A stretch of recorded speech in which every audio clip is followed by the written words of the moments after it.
Alfonso, MTA overtime numbers, they're pretty high and essentially a new record. So what's going on? Yeah, so back in 2018, the MTA set a record with $1.38 billion in overtime costs. That number triggered investigations, indictments, convictions, and all kinds of promises from the MTA for reforms to bring those costs down. And they did come down for a number of years. Last year, in 2022, went up a little, and 2023 now it's up quite a bit, up to $1.42 billion. Which is a new record, essentially. That's right. Yep. So what happened to those promises? What happened to the reform? How do we get here? The MTA says essentially nothing has changed. The reforms are still in place.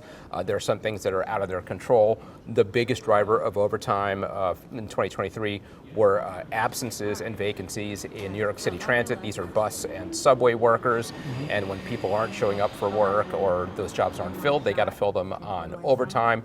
The other big thing that happened last year was the opening of Grand Central Madison, an entire new operation, a new terminal for the Long Island Railroad that has to be staffed every day. That's required a lot of overtime too. So what happens next? Well, the biggest changes will come through collective bargaining. You know, the MTA can make a lot of reforms to kind of take care of some of the issues kind of around the edges, but when you're talking about making a meaningful difference, a lot of this overtime is baked into union work rules that go back centuries and aren't going to be given up easily. The MTA is negotiating some contracts now. This has always been a real sticking point, how serious they are about changing some of these work rules, and we'll see how serious they are. All right. Alfonso Castillo, thank you so much. Appreciate it. Thank you.